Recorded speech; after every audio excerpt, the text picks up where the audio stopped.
예, 여러분, 이 시간에는 우리가 하이델베르크 요리문답을 다루게 되는데, 하이델베르크 요리문답이 1563년에 공식적으로 인정이 되고 출판이 되었습니다. 그러다 보니까 종교개혁이 한창 이제 무르익어서 조금 이제 종교개혁의 후반에 진입한 과정이죠. 그러다 보니까 요 이전의 역사를 한번 조감하는 것이 그 하이델베르크 요리문답 또 그 이후 우리 개신교 신학의 발전 과정을 이해함에 있어서 도움이 되어서 이 시간에는 종교 개혁사를 간단하게 한번 조감해 보고자 합니다. 예, 이 세 가지를 나누어서 좀 살펴보려고 하는데 먼저는 여러분 지난 시간에도 조금 말씀을 드렸습니다만 종교개혁의 배경에 대해서 짧게 한 네 가지로 이야기를 하고 그 다음에 루터파, 루터주의 종교개혁에 대해서 또 좀 간단하게 살펴보고 마지막으로 이제 하이델베르크 요리문답이 나오게 되는 이 배경이죠. 이 개혁주의, 칼빈주의 종교개혁에 대해서는 조금 더 상세하게 살펴보도록 하겠습니다. 예, 여러분 먼저 이 종교개혁의 배경입니다. 지난 시간에도 뭐 많이 말씀을 드렸습니다마는 이 16세기에 이제 종교개혁이 일어나게 되는데 16세기 이전에 이미 14세기, 15세기가 되면은 여러분 유럽의 이제 민족 국가들이 로마 제국이 이제 어, 6세기경에 멸망을 하고 유럽의 이제 여러 민족들이 정주를 하게 되면서 처음에 뭐 한 7, 800년간 이상은 사실은 어떤 그 국가 개념이 없이 봉건주의 영향 아래서 지역의 영주들 중심으로 이렇게 이제 발전을 하다가 이제 그 중에 힘 있는 영주가 이제 국가 전체를 지배하게 되고 또 나아가서 그 영향권을 넓힘에 따라서 이제 지역마다 프랑스 지역, 예, 죄송합니다. 영국 지역, 스페인 지역, 그다음에 이 독일 신성 로마 제국 지역 이런데 이제 왕권이 서서히 발전해 나가면서 이 왕권이 특별히 이제 14세기, 15세기가 되면은 강하게 발전을 하게 되는 거죠. 그래서 먼저 여러분 이 스페인, 영국, 프랑스 영국과 프랑스가 서로 대립을 하고 그래서 이 잔다르크 전쟁으로 유명한 백년 전쟁이 일어나면서 서로 이제 국가적인 어떤 그 국가의 모습을 더 분명하게 이제 갖추게 되는 거죠. 이게 뭐 15세기 무렵입니다. 또 그 무렵에 스페인이 이제 스페인 그 본토 안에 있던 이슬람 세력들을 몰아내면서 강력한 이 왕권을 갖게 되는 것을 우리가 살펴보게 됩니다. 여러분 이렇게 이제 그 각 지역에서 국가가 발전하면 어떻게 됩니까? 과거에 국가가 약했을 때 지방의 여러 영주들이 군웅할거를 하고 있을 때는 오히려 교황의 힘이 세졌던 거죠. 셌던 거죠. 그러나 이제 지역마다 큰 지역에서 이제 국가가 형성됨으로 해서 교황권이 약화되는 것을 우리가 알 수가 있습니다. 그래서 아비뇽 교황청이 아비뇽에 오게 된 것도 이 프랑스의 왕권이 강했기 때문 아닙니까? 이러면서 어쨌든 교황권이 약화되고 그 다음에 이제 신성 로마 제국은 이 민족 국가의 어떤 형태가 어떻게 보면은 스페인, 영국, 프랑스보다 약했다고 볼 수 있는 거죠. 또 지역도 굉장히 넓고 그러다 보니까 특별히 이 신성 로마 제국 내에서 이 알프스 산맥으로 인해서 여러 가지 도움을 받고 있던 스위스가 아, 연방을 만들어서 여러 도시들이 동맹을 해서 힘을 키워서 이 독립을 하게 됐던 것이 벌써 14세기입니다. 그러면서 또 이 독일 지역에서는 물론 전체적으로는 신성 로마 제국, 이 신성 로마 제국의 황제가 다스리고 있었지만 독일에서는 독일 지역의 그 선제우들이 상당히 시간이 갈수록 강했던 이 흐름이 있었던 거죠.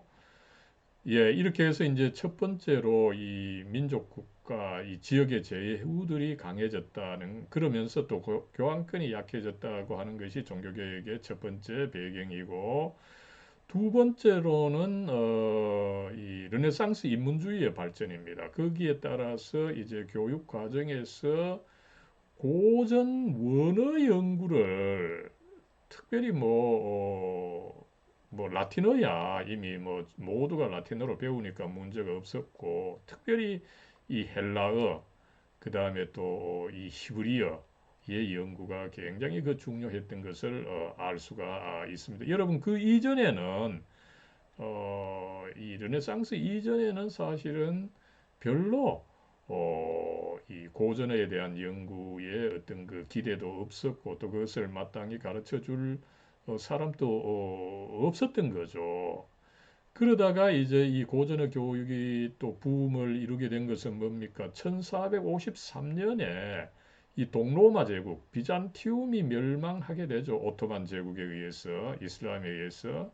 그러다 보니까 이 비잔티움, 이 콘스탄티노플에 거주하던 많은 이 그리스 고전 학자들이 이제 서유럽으로 피난을 오게 되면서 이들이 이제 이 고전어를 가르치게 되고 그래서 그 전에 없던 이 고전의 연구가 이제 활성화되면서 성경을 제대로 연구하게 되는 것이 이때에 이제 가능했음을 우리가 알 수. 이렇게 하는 가운데 여러분 계속해서 교회는 계속해서 이 약화되고 그러다 보니까 교황들은 자기의 이제 권력을 강화하기 위해서 성직을 판매하고 또 신부들의 그 축첩을 눈 감아주는 대가로 세금을 받아들이고 또 그 다음에 그러면서 또 화려한 성당 건축을 해야 되고 이러다 보니까 이제 면제부를 유럽 각 지역에 가서 이 전도사처럼 막 가서 선전을 해서 팔고 하는 이런 일이 있었던 거죠. 그러다 보니까 이런 이 교회의 타락이 참 너무 뿌리 깊다 보니까 이것을 과연 어떻게 개혁해야 되느냐라고 할 때 많은 지식인들은 이제 자율적인 인생관이 필요하다. 이 자율적인 인생관이 뭡니까? 교회에 더 이상 의지하지 않는 거죠. 교회가 타락하니까 교회에 이때까지 여러분 중세는 압도적으로 모든 생활과 사상이 다 교회에 의지했던 것인데 그러다 보니까 교회의 타락이 있게 되고 그래서 타락을 근원적으로 고치려고 하면은 사람들 자신이 이제 더 이상 교회에 의지하지 말고 자율적인 인간이 되어야 되는데 여러분 아무것도 없이 자율적으로 될 수 있습니까? 성경에 의지해서 내가 이제 성경을 읽고 이제 기도함으로 해서 독립하는 것을 이야기를 하고 있습니다. 그래서 에라스무스는 어떻게 이야기를 합니까? 내가 한편으로 이 기도를 통해서 하나님과 수직적으로 연결되고 수평적으로는 성경을 통해서 내가 평화를 가질 때 참된 인간이 된다. 이것을 가르쳤던 것입니다. 그래서 에라스무스는 당시 교회법으로 성경은 번역을 하지 못했고 대신에 원어 성경을 읽으면 된다. 이래서 한편에는 이제 헬라어 그리스어를 쓰고 그 옆에 라틴어 번역을 해서 성경을 원문으로 제대로 읽을 수 있도록 해줬고 그래서 그는 이 에라스무스 자신은 가톨릭교의 신부죠. 그리고 계속 신부로 남아 있었습니다. 그러나 성경을 번역함으로 해서 오히려 이 종교 교육에 그 크게 기여했던 것을 알 수가 있습니다. 그 다음에 이제 여러분 이렇게 이제 자율적 인생관이 나오고 새로운 사상이 나와도 이것이 확산이 되지 않는다면 큰 문제가 없는 거죠. 마침 이 무렵에 뭐 이미 1453년경부터죠. 이 구텐베르크 활판술이 이 발전이 된 거죠. 그래서 이미 루터가 종교개혁을 시작하는 1517년경 되면은 이 인쇄술이 굉장히 발달해서 루터의 그 95개조 한그 찍어서 멀리 그 전파하고 그죠. 무엇보다도 성경을 인쇄해서 이제 인류 역사상 최초로 어지간한 사람들이 성경을 구해서 볼 수 있는 여러분 이 중세에는 필사했기 때문에 수가 너무 제한되어 있어서 어, 참 어지간한 사람은 이 성경을 아예 구경조차도 할 수가 없었던 거죠. 그러나 이제 인쇄를 통해서 어, 부자들이나 이제 신부들 어지간한 사람이 이제 성경을 어, 직접 소장하고 직접 볼 수 있는 이런 놀라운 시대가 열렸다고 하는 것을 우리가 알 수가 있습니다. 이렇게 해서 이제 종교개혁의 배경 네 가지를 살펴보고 그 다음에 이제 여러분 이 루터파 종교개혁을 한번 살펴보도록 하겠습니다. 그 루터에 대해서는 이미 제가 또 지난번에 이미 잠깐 말씀을 드렸기 때문에 여기서는 간단하게 살펴보도록 하겠습니다. 아까도 이야기를 했지만은 이 종교개혁의 배경이 르네상스 인문주의입니다. 그래서 루터 자신이 이 르네상스 인문주의의 영향으로 성경의 원어를 배울 수가 있었던 거죠. 그러다가 이제 1515년경에 신학 교수인데 이 비텐베르크 대학 그 당시 이제 새로 생기게 된 비텐베르크 대학의 신학 교수가 되어서 성경을 이제 가르치게 됐던 거죠. 그럴 때에 이제 그 유명한 그 탑에서의 경험이 뭐 정확하게 확정하기는 어렵지만 이 1515년경으로 이야기를 하고 있죠. 로마서 1장 17절 의인은 믿음으로 살리라. 이 구절을 읽으면서 루터는 인간이 그 칭의를 받게 된다는 것, 이 하나님의 의를 얻는다는 것, 이 하나님의 의는 분노가 아니라 하나의 그 의로움을 우리에게 주시는 것, 그리스도가 이루신 그 의를 우리에게 주시는 것인데 이것은 오로지 믿음을 통해서다. 어떤 우리의 노력이나 면죄부 같은 것을 사서 이룰 수 있는 것이 아니다. 이것을 이제 경험했던 것으로 학자들은 이야기를 하고 있죠. 그래서 드디어 1517년 12월 31일 이 면죄부 판매의 그 관행을 이 토론해 보고자 하는 이 소위 95개 논제를 비텐베르크 성당 전문에 게시함으로 해서 이 종교개혁이 시작되었다. 그래서 우리가 이 매년 10월 31일이 종교개혁 기념일이다 이렇게 지키고 있는 것입니다. 이제 루터는 그래서 결국은 이 문제가 불거지면서 1520년에 출교를 당하고 그 다음에 그의 가을에 이 사실은 이 종교개혁의 그 사상을 너무 잘 알려주는 이 3대 논문을 이 출판을 했던 거죠.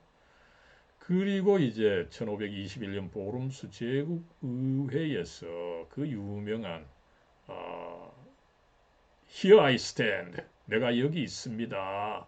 하나님, 저를 도와주십시오. 이 유명한 그 변호를 했던 어, 것이 있었습니다. 그리고 나서 이제 연금을 당해서 결국 루터는 신약 성경을 출판을 했던 번역해서 출판을 했던 것으로 되어 있죠. 그러면서 이제 루터의 그 종교개혁은 이제 서서히 특별히 그 지역의 선제후 이 프리드리히 3세도 여기도 프리드리히 3세입니다. 나중에 하이델베르크 요리문답을 이제 그 쓰게 하는 이 선제후도 프리드리히 3세인데 이 동명 이인으로 되어 있습니다. 이럴 때 이제 루터파는 속속 발전을 해서 이제 최초의 이 개신교 신앙 고백서라고 볼 수 있는 아우크스부르크 신앙 고백이 발표가 되었고 그 다음에 이제 루터파들이 서로 이제 침략에 대항하기 위해서 이 슈말칼트 동맹을 맺었던 것이 있고 그죠. 그러면서 이제 루터는 1546년에 사망을 했지만 이 독일의 그 북부 지방과 그 다음에 특별히 이 덴마크와 스칸디네비아 반도, 핀란드까지는 이 루터파가 확산이 되었던 것을 우리가 알 수가 있습니다. 그러면서 이제 이 아우크스부르크 평화협정 1555년이죠. 이제 이 루터교가 이제 루터파가 독일 지역에서 완전히 뿌리를 내리고 그리고 더 이제 거의 뭐 100년 후 정도 그죠? 1648년에 갔어야 이 베스트팔렌 조약을 통해서 드디어 개신교가 이 안정이 되는 이런 참 거의 한 150년간의 이 종교개혁이 이제 정리가 되는 이 계기가 이 베스팔렌 조약을 통해서 이루어졌던 것을 우리가 알 수가 있습니다. 그것을 이제 보여주는 지도죠. 여러분, 이 독일의 북부입니다. 이 노란 지역이죠, 그죠? 이 노란 지역이 루터파 지역인데 루터파가 독일의 북부, 남부 이 남부와 동부 이쪽에는 이제 합스부르크 왕가죠. 합스부르크 왕가는 스페인과 더불어서 이제 가톨릭 지역이다 보니까 이쪽 지역은 가톨릭으로 남아 있고 그 다음에 이제 스위스에서 시작했던 이 칼빈주의 개혁파가 먼저 스위스를 이렇게 지배하게 되고 그 다음에 여러분 이 지도에서는 나타나 있질 않은데 이 스위스에서 발현하는 스위스 알프스에서 발현해서 이 서쪽으로 가는 이 강이 이쪽으로 라인강이 되죠. 여기서 이제 라인강이 흘러가서 이 독일 지역까지 가서 여기서 이제 얕은 바다에 막 토사가 흘러가니까 이쪽 지역이 저지대 지역이 되면서 네덜란드, 벨기에 지역이 형성된 것입니다. 그래서 이 지역을 일컬어서 사실은 로우 컨트리스 혹은 이제 네덜란드 그것도 이제 저지대란 말입니다. 이 저지대가 형성되면서 아무쪼록 이 스위스에서 발현한 이 칼빈주의가 사실상 라인강을 타고 이렇게 네덜란드까지 흘러간 것입니다. 그래서 요 보라색 지역이 아무쪼록 이 칼빈주의로 네덜란드까지 스위스와 네덜란드까지 이렇게 이어간 것을 우리가 알 수가 있고 그 중간에 이제 에, 나중에 다시 한번 설명을 하겠습니다마는 독일 지역에 이 팔레티네이트라고 하는 이 지역이 또 칼빈주의를 받아들였던 것을 우리가 알 수가 있습니다. 두 번째로 이제 개혁주의, 칼빈주의 종교개혁을 한번 살펴보면은 먼저 여러분 이 칼빈주의 뭐 혹은 더 정확한 명명법은 개혁주의죠. 이 개혁주의 종교개혁은 사실은 칼빈으로부터가 아니라 츠빙글리로부터 시작하는 거죠. 그래서 츠빙글리가 먼저 1484년 루트가 1483년생입니다. 1년 늦게 츠빙글리가 탄생을 했고 그 다음에 이 츠빙글리의 후임으로서 취리에서 큰 역할을 하는 부울링거가 있는 거죠. 우리 한국에서는 너무 이 칼빈만 알고 츠빙글리 잘 모르고 이 부울링거를 거의 잘 알지 못하는데 이것은 조금 참 아쉬운 부분이라고 보겠습니다. 칼빈은 이제 비교적 좀 늦게 탄생을 한 거죠. 이제 그 어간의 츠빙글레는 어떻습니까? 루터처럼 르네상스 인문주의 교육을 받는 거죠. 고전의 교육을 받았습니다. 이게 굉장히 그 중요한 부분이죠. 그리고 이제 1516년에는 이 해에 마침 에라스무스가 이 그리스 라틴어 성경을 출판을 했던 거죠. 그러다 보니까 아마 그 책을 구해서 신약 성경을 헬라어 원어로 연구하는 이 계기가 있었던 것입니다. 그러면서 이제 교회의 관행이 이 성경의 가르침과 다르다 이것을 알게 되면서 개혁 이념을 받아들였던 것으로 우리가 알 수가 있는 거죠. 그러면서 이제 이 츠빙글리 삶에 있어서 결정적으로 이 변화가 일어나는데 그 전기는 그가 1519년에 취리의 국민 신부가 됐던 것입니다. 그래서 이제 국민 신부가 되어서 그 취리의 이 성당에서 이제 일을 해야 되는데 그 당시 뭐 신부님들 오늘날에도 큰 차이가 없죠. 성례를 주로 이렇게 집전하는 것입니다. 성경 뭐 잘 몰라도 되는 거죠. 그러나 이 츠빙글리는 이미 르네상스 인문주의 교육을 통해서 성경을 읽어보니까 어, 그 가르침이 새로울 뿐만 아니라 그 현실과 다른 그래서 흥미가 있는 어떤 것을 발견했기 때문에 츠빙글리는 단순히 성례 집전에만 만족하지 않고 신약 성경을 봉독하고 설교하는 일을 했던 것입니다. 이것이 그리고 혁명적인 효과를 낳았던 거죠. 여러분 이것이 이제 1519년 1월 1일부터라고 합니다. 그런데 우리가 생각해야 되는 것은 여러분 이때 츠빙글리가 성경을 들고 가서 성경을 읽고서 그것을 설교했다 이러는데 이것은 어떻게 보면 여러분 제가 이 추측컨대는 거의 이 중세 천년 이후에 처음이라고 해도 과언이 아닐 겁니다. 의미 있게 그렇게 한 건 물론 뭐 중간중간에 신부들이 뭐 어떻게 했을 수도 있는데 우선은 뭡니까? 여러분 신부가 성경을 이렇게 가지고 다닌다. 이게 불가능했던 것입니다.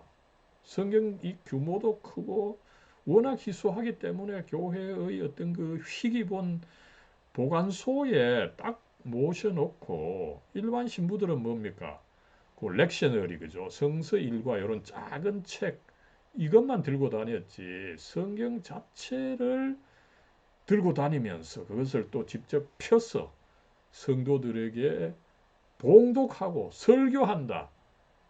이것은 여러분 초대교회는 아마 이 두루마리 성경을 읽고 그렇게 했을 수가 있습니다.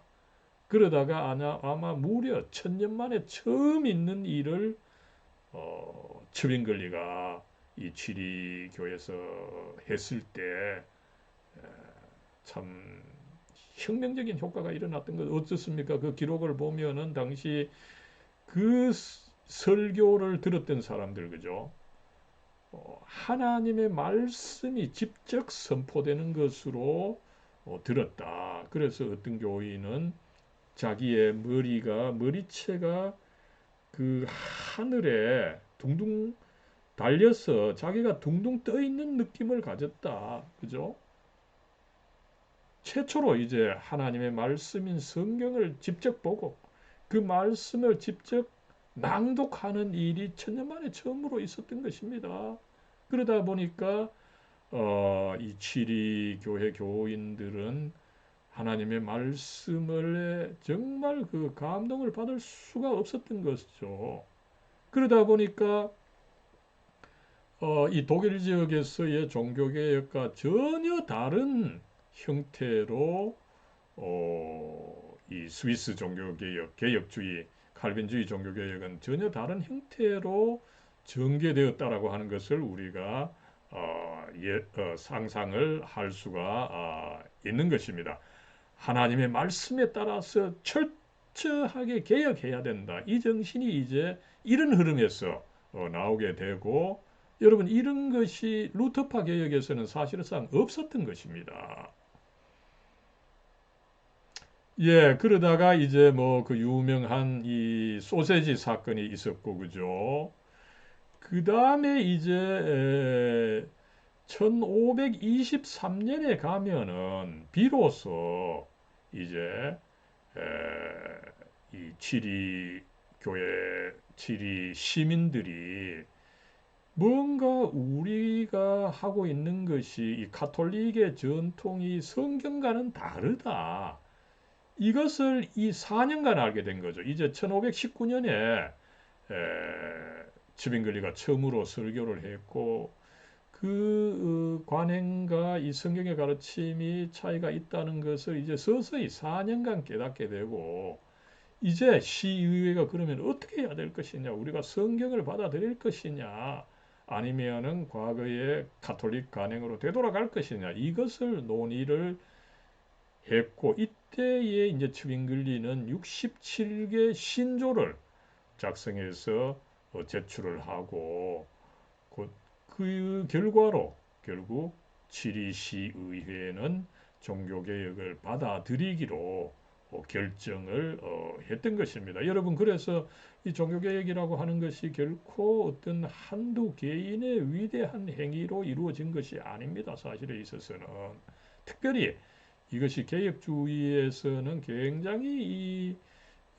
국가와 정부와 함께 가는 경향이 강한 거죠. 그래서 이 개혁교회에서는 나름대로 교회가 국가에 봉사를 하고 그래서 국가는 또 이 교회의 그 신앙의 자유를 또 인정을 해주고 존중을 해줘야 되는 이런 이 흐름이 있었던 것을 우리가 알 수가 있습니다. 그러면서 이제 여러분 이 좋은 일에는 항상 좋은 일만 있는 게 아니죠. 호사다마라고 또 어떤 나쁜 것이 또 같이 생기게 됩니다. 그래서 이제 이 1525년경이 되면은 츠빙글리가 이제 시의회와 함께 개혁을 하죠.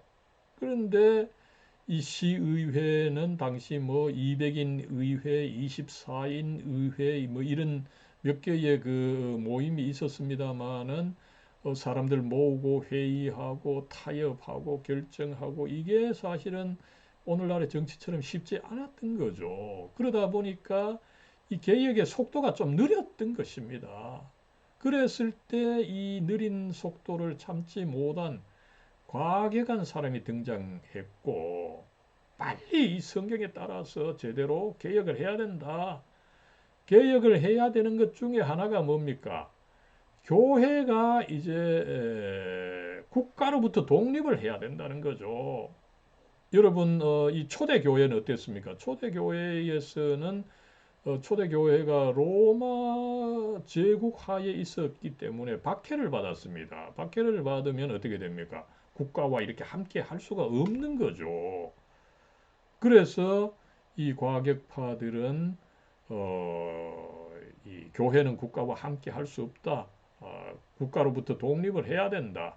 이것을 주장하면서 또 가톨릭 교회의 관행으로 되어 있던 유아 세례를 반대했던 거죠. 그래서 이제 이 유아들이 유아 세례 받은 사람이 다시 세례를 받아야 된다. 이렇게 해서 이제 결국 여기서 제세례파라고 하는 이 명칭이 생겼습니다만은 이 제세례파가 츠빙글리의 그 늦은 이 개혁의 속도에 만족하지 못하고 이제 그 츠빙글리를 오히려 반대하기에 이르렀던 거죠. 그래서 결국은 이 시정부로부터 이 정부로부터 독립해야 되고 유아 세례를 반대한다는 이 건으로 인해서 결국은 출교를 당하고 큰 이제 박해를 당했던 그러나 그러면서도 이 제세례파는 또 나름대로 성장을 해서 나중에는 이 스위스 또 특별히 네덜란드 독일에 걸쳐서 하나의 교파를 만들고 또 이 교회가 국가로부터 독립을 해야 된다. 이런 이념들은 이제 침례 교회에 또 영향을 미쳤던 거죠. 그래서 아무쪼록 이 제세례파의 종교개혁도 굉장히 중요한데 이 시간에는 시간이 없어서 제가 살펴보지 못하게 되었습니다. 이제 그래서 이제 1525년부터는 이제 취리가 이제 본격적으로 이 개혁을 했던 것을 알 수가 있고 그러다 보니까 이 성경에 따라서 개혁을 하다 보니까 독일 지역 루터파보다 훨씬 더 근원적으로 개혁을 했던 거죠. 그러다 보니까 이 스위스 개혁이 더 이제 개혁되었다, 리폼드 되었다는 거죠. 그래서 이 리폼드 되었다, 더 독일의 루터파보다 더 이제 개혁이 되었다. 이래서 이제 이 리폼드인데 이 명칭이 결국은 스위스 및 칼빈주의 이 종교 개혁을 일컫는 이 명칭. 그래서 이쪽을 이제 개혁파다, 리폼드다 이렇게 이야기를 불러온 역사가 있는 거죠. 그러면서 이제 여러분 이 특별히 이제 루터파와 이 스위스 개혁파가 이렇게 따로 이 종교 개혁을 진행하면서 이 양자가 서로 연합해야 된다라고 하는 흐름이 있었어요. 그래서 그 중에 대표적으로 이제 1529년 마르부르크 종교 토론이라고 하는 모임입니다만 여기에 이제 그 당시 양진영의 대표죠. 독일 지역의 루터, 스위스 지역의 이제 츠빙글리가 서로 만나서 이제 개신교가 이제 통합이 돼야 된다. 이렇게 해서 이제 착착착 이제 교리를 검토하는 거죠. 신론, 성경론, 그다음에 그리스도론, 교회론을 가서 이제 성찬론에 가서 그러나 결국은 결렬해서 양진영이 서로 합하지 못하고 결국은 분리되어서 이 발전했던 역사가 있는 거죠. 그랬을 때 여러분 이 성찬론을 통해서 결렬이 되는데 여기서 이제 잠깐 그 모습을 보여주는 이 그림이 바로 뭐 이렇게 찾아보면 몇 가지가 있는데 그 내용은 뭐 다 같습니다. 여기서도 보면 이제 이 양반이 이제 루터죠. 루터가 어떻게 이야기를 합니까? 요 밑에 이제 빵이 보입니까 혹시? 이 빵에 하나님 이 그리스도의 몸이 함께한다. 그래서 공제하신다. 이렇게 하니까 이제 츠빙글리가 뭡니까? 아닙니다. 그리스도는 이 유한한 빵에 있지 않습니다.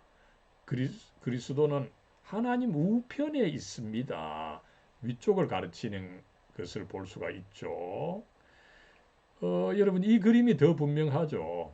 이 그림에서 이 망토를 입은 사람이 예, 루터입니다. 루터는 이 빵이 중요합니다.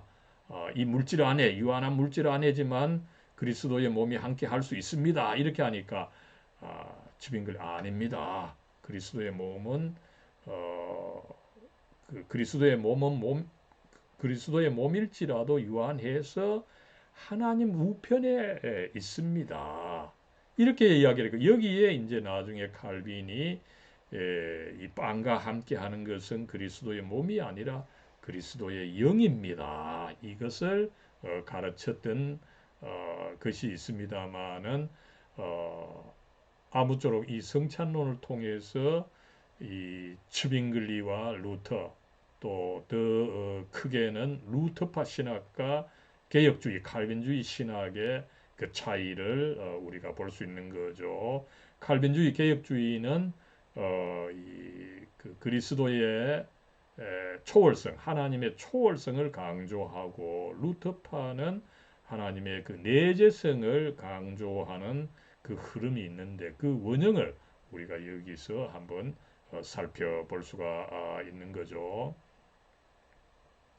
예, 이렇게 이제 마르브루크 종교 토론에서 이제 결국은 그 양자의 차이만 확인하고 서로 이 합의 못했던 참 안타까운 사태가 있었고요.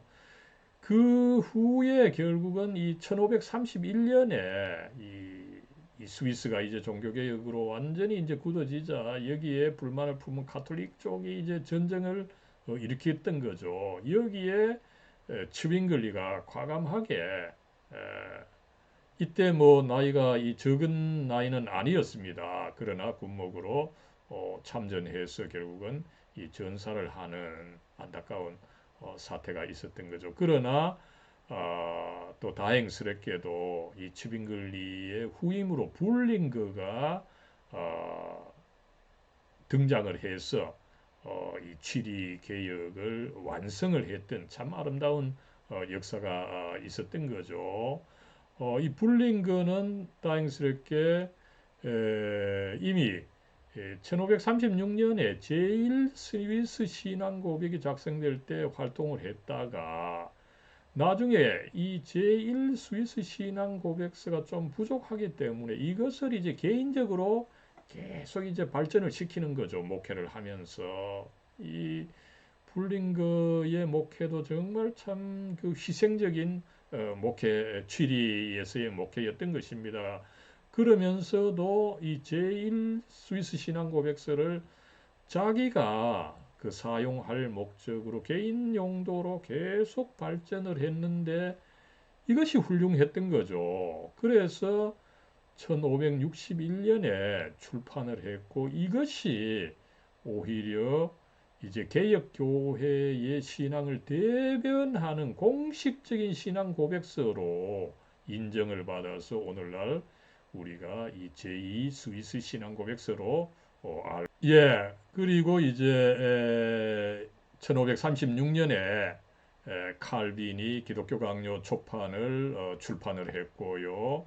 그 다음에 이 칼빈은 이 기독교 강요 초판으로 인해서 37년부터 한 2년간 이제 제네바에서 이 제네바는 스위스 이제 서쪽 끝이죠. 바로 프랑스와 인접해 있기 때문에 불어를 이 공식 언어로 사용을 했고 그래서 이 프랑스 파리 출신인 어, 그 칼빈이 목회하는데 전혀 문제가 없었던 것입니다. 그러나 여러분 칼빈의 종교개혁이 조금 강했기 때문에 그의 개혁이 받아들여지지 않고 2년 후에 결국은 제네바로부터 추방을 당하죠. 그리고 이제 스트라스부르로 가서 거기서 제세례파 미망인과 결혼도 하고 나름대로 안정된 생활을 하고 있었던 것입니다. 그러나 1541년에 사실상 뭐 거의 억지로죠. 억지로 제네바에 다시 그 초청이 되어서 여기서 이제 자기의 마지막 20년 이상의 그 23년의 삶을 살고 이제 1564년에 사망을 하게 됩니다만은 개혁을 완성을 하게 됐던 거죠. 그래서 대략 보면 어떻습니까? 매주 서너 차례 시의 여러 교회를 이제 돌아가면서 설교를 합니다. 주일날은 이 교회 설교하고 수요일 날, 목요일은 또 다른 교회 가서 설교하고 이런 식으로 했던 거죠. 그래서 이 설교를 하는데 그의 설교는 주로 이제 성경풀이 강해 설교입니다. 강해하고 또 나아가서 뭐 어떤 그 설교 노트를 써서 가진 않고 워낙 이제 자기가 뭐 이 성경을 또 주석을 하고 그랬다 보니까 즉석 이 설교를 하고 그 다음에 이제 그 결과를 또 이 주석서로 출판을 하고 수많은 편지를 쓰고 그 다음에 기독교 강요를 비롯한 여러 책을 이 저술을 한 거죠. 그의 책 전체가 거의 뭐 한 50여 권 이상이 됩니다. 어마어마한 양의 이 책을 썼던 거죠. 그렇게 하면서 이제 개혁 사상을 심화하고 확산을 하고 또 그러는 가운데 이제 시의회와 함께 시의회의 이제 부속 기관으로 당회를 만들고 컨시스토리죠. 컨시스토리를 만들고 이 당회의 이제 장로들이 이제 제네바 시민들의 예배와 특별히 결혼 이런 거를 조금 이제 그 직접 방문을 해서 살펴보는 거 이걸 시찰이라 그러죠. 비지테이션 시찰을 하고 그 다음에 또 이제 문제가 있으면은 권고하고 권고해서 듣지 않으면 어떻게 합니까? 수찬정지 시키고 수찬정지해서 듣지 않으면 출교시키고 이런 치리를 했던 것을 알 수가 있습니다. 그러다 보니까 여러분 이 제네바가 순식간에 경건한 도시가 된 거죠. 경건한 도시가 되니까 어떻습니까? 당시에 유럽에 많은 이 피난민들이 있었습니다. 이 피난민들이 제네바로 오게 되고 제네바는 순식간에 그 큰 공화국 나라가 되었던 것을 알 수가 있는 것입니다. 그랬을 때 제네바도 이제 칼빈의 위치를 중요하게 생각을 하고 그를 도와주고 그래서 또 공립학교 그다음에 복지 활동 이런 것 전체를 이제 아름답게 해서 이 낙스가 관찰한 바로는 당시 이 예루살렘 이후에 가장 그 뛰어난 도시다 이렇게까지 칭찬을 했던 역사가 있습니다.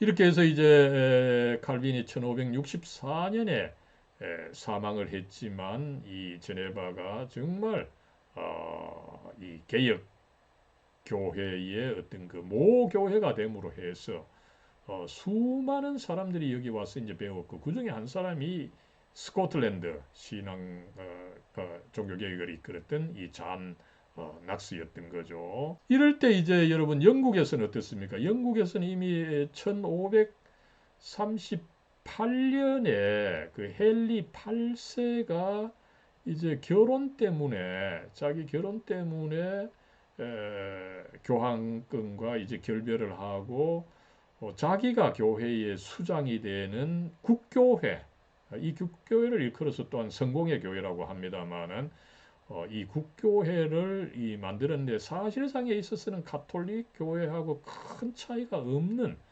그런 개혁과는 굉장히 그 동떨어져 있는 그런 이 종교개혁을 나름대로 이끌어 가고 있었던 거죠. 그러면서 이제 뭐 메리 여왕 시대 때는 또 가톨릭으로 회귀를 했다가 드디어 이제 1560년대 이 엘리자베스 여왕이 이제 등극을 이 엘리자베스 여왕은 개신교였던 거죠. 그래서 많은 개신교인들이 이제 제대로 된 개신교 개혁을 한다 이렇게 믿었지만 어떻습니까, 여러분? 정치가들은 참 자기가 나름대로 이 모든 이 영향권을 미쳐야 되다 보니까 교회가 자기 밑에 있어야 되는 거죠.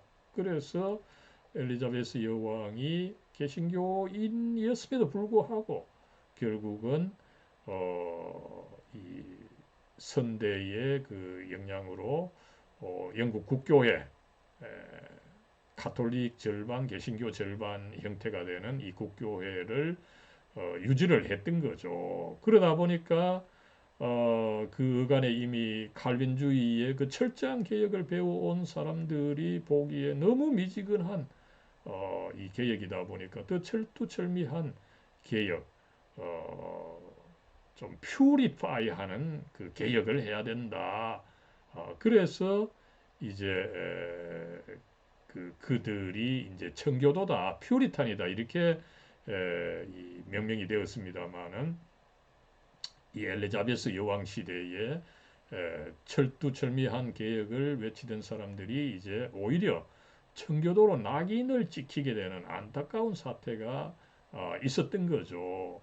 이 시기에 이제 다행스럽게 스코틀랜드는 존 낙스를 중심으로 해서 이제 개혁주의로 장로교주의를 이제 취해서 이 스코틀랜드에서 개혁주의가 훨씬 더 이제 발전을 하게 된 거죠.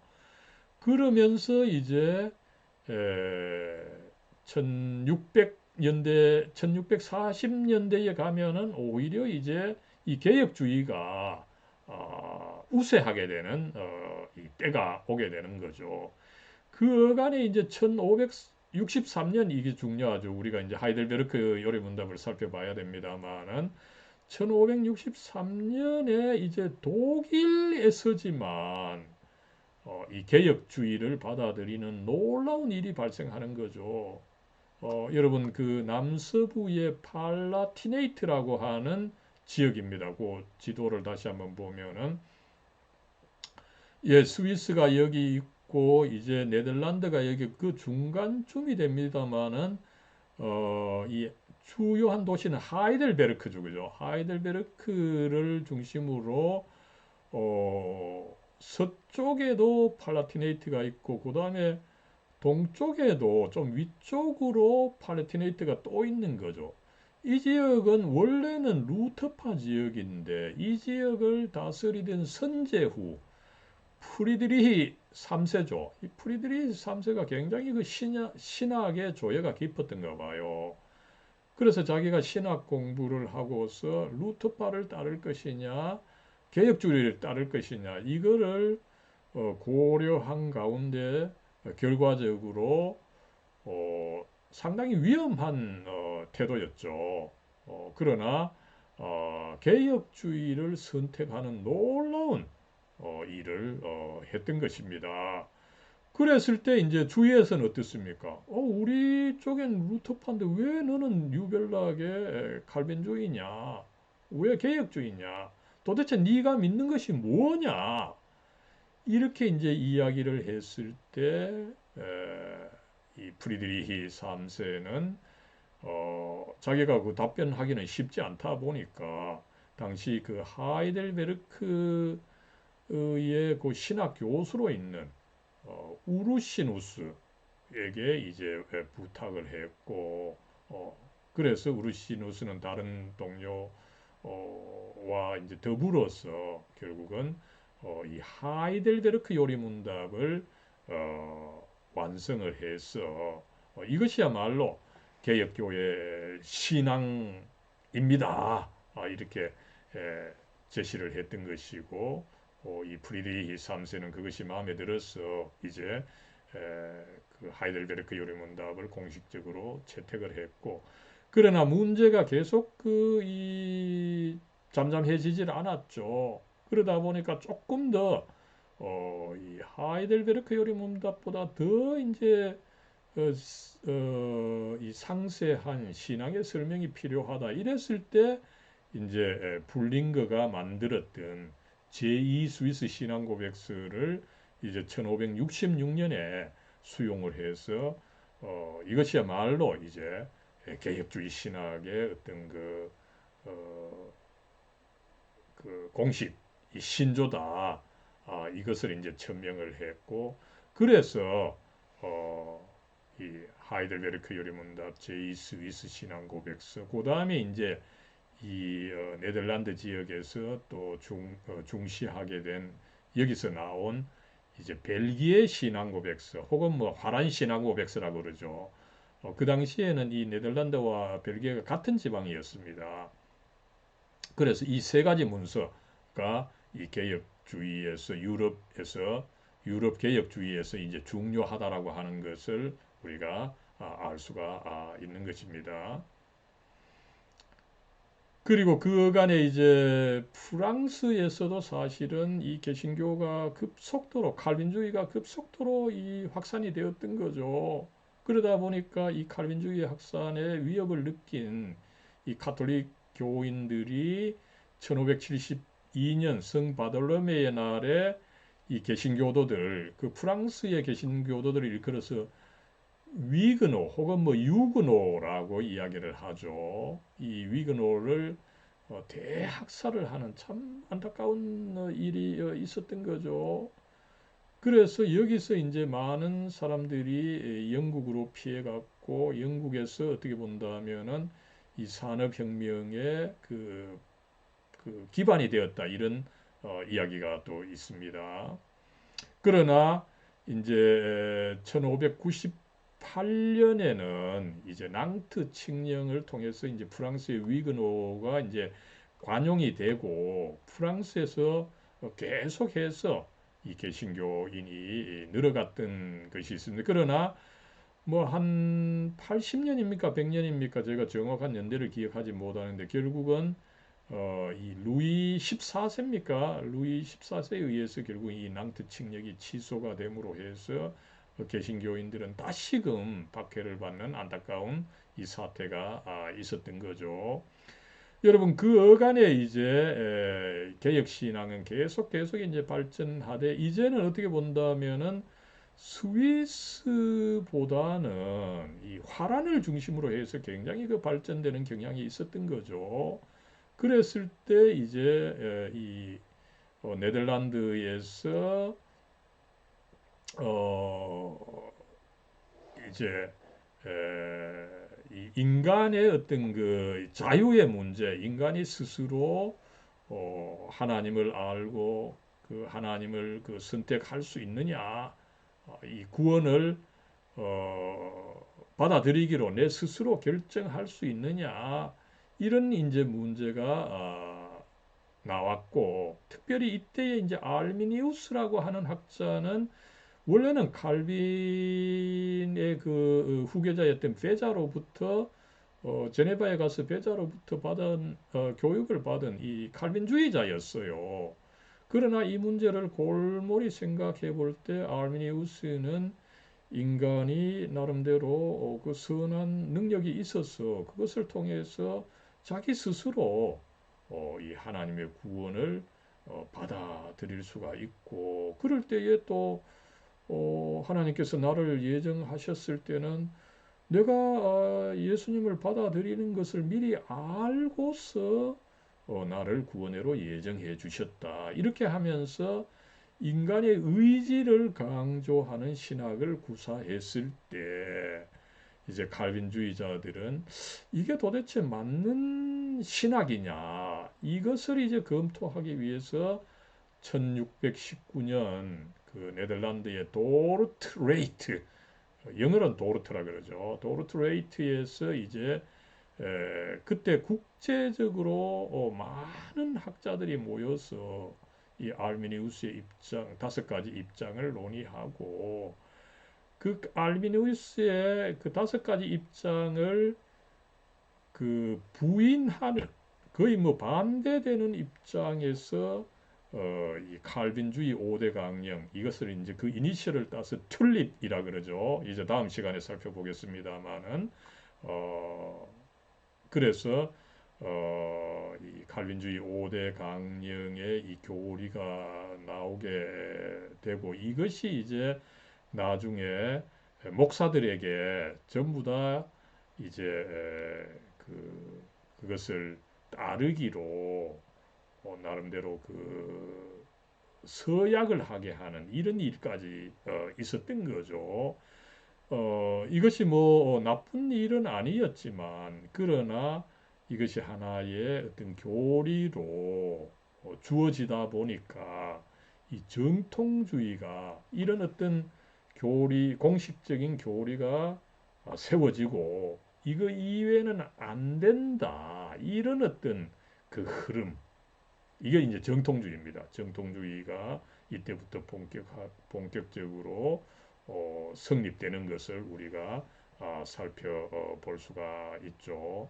이런 이제 이 정통주의, 그 튤립, 그 하나님의 예정과 하나님 주도의 그 구원 사역을 강조하는 도르트 회의가 1619년에 결정이 되고 그러다 보니까 이제 청교도들이 이제 드디어 거의 한 80년간 고생을 했죠.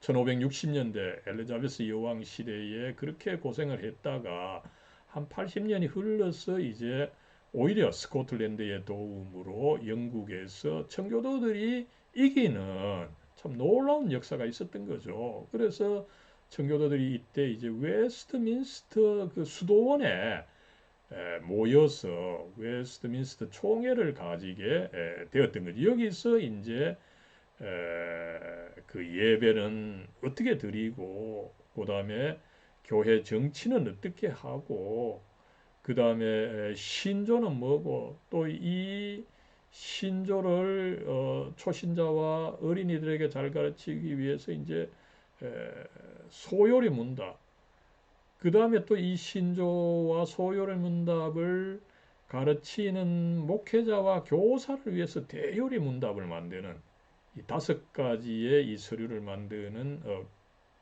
표준서라고 하죠. 이 5가지를 일컬어서 그래서 뭐 전체적으로 이 웨스트민스터 표준서다 이렇게 이야기를 하고 있습니다만은 이것이 드디어 인준이 되고 이것이 워낙 이제 개혁주의 장로교회의 신앙을 잘 밝혀준 것이다 보니까 미국과 또 미국에서 교육을 받았던 이 선교사들이 한국에 왔을 때 모두 어떤 그 교리적 표준으로 이 웨스트민스터 표준서가 사용되었던 것을 우리가 알 수가 있습니다.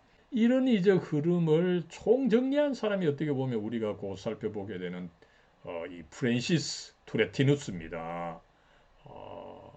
이 양반은 이제 당시에 이런 여러 가지 문제, 그 다음에 또 성경의 가르침 이런 것을 종합을 해서 하나의 이제 정통적인 어, 그 교리 어떤 그 신학 교리를 만들어냈던 거죠. 그래서 그의 그 변증 신학입니다. 이 세근으로 이루어진 두꺼운 세근으로 이루어진 것이죠. 어, 그랬을 때 이 변증 신학이 너무 이제 뭐 정교하고 완성됐기 때문에 이 정통주의 신학이 이 청교도들을 통해서 면면이 그 이 전수가 되었던 것을 알 수가 있는 거죠. 휘필드, 에드워즈 그죠? 그리고 이제 이 휘필드 에드워즈가 이제 1700 뭐이 40년대, 50년대 사람들이었죠. 그러다가 이제 한 뭐 100년 후 1830년대에는 미국에 프린스턴 신학교가 생기고 여기서 이 정통주의를 주요 신학으로 이제 받아들였던 거죠. 그 대표적인 사람이 이제 이 하찌, 그 아버지 하찌죠. 찰스 하찌입니다. 어, 그리고 이제 그의 그 아들 하찌가 있습니다만은 이 하찌 부자와 더불어서 이 비비 워필드 이 세 사람 거의 100년 이상을 걸쳐서 미국에서 이 정통주의가 뿌리를 내리고 확산하는데 결정적인 공헌을 했던 거죠. 그런데 여러분 이 1800년대 후반입니다. 이때 이제 그 선교사들이 많이 결국 정통주의, 청교도 정통주의를 교육을 받고 세계로 파송이 되었고 한국까지 오게 되고 그래서 한국에도 사실상 이 정통주의가 뿌리를 내렸던 것이지만 불행하게도 여러분 이 한국에서는 한국 장로교회가 1950년에 이제 그 기장 뭐 그 이전에 이미 고신교회가 분열이 되고 특별히 이 기장교회 분열이 중요하죠. 기장이 분열하면서 정통주의가 오히려 이단이다. 잘못된 것이다. 이렇게 이 공격한 바가 있죠. 그러면서 이제 여기에 어떻게 보면은 가세한 신학자들이 있었고 이분들이 1960년에 이제 합동과 통합이 갈라질 때에 또 이 정통주의를 비난한 사람들이 결국은 통합을 이루고 정통주의를 고수한 사람들이 어, 그 합동을 이루게 되는 이런 참 한국에 있어서는 그 슬픈 역사가 있습니다만은 아무쪼록 그 뿌리가 되는 정통주의가 이렇게 해서 그 발전했다는 것을 우리가 눈여겨볼 필요가 있는 거죠. 예, 이렇게 해서 아무쪼록 여러분 이 종교개혁의 역사, 특별히 이 개혁교회의 역사, 또 우리 한국에는 익숙치 않은 이 정통주의의 역사를 잠깐 한번 살펴봤습니다. 우리가 이제 계속해서 도르트 신조, 그 다음에 웨스트민스터 소요리 문답, 그리고 이 투레티누스의 신학을 살펴봄으로 해서 이 정통주의의 장점과 더불어서 단점을 한번 살펴볼 기회가 있을 겁니다. 예, 여러분 오늘은 여기서 마치도록 하겠습니다. 감사합니다.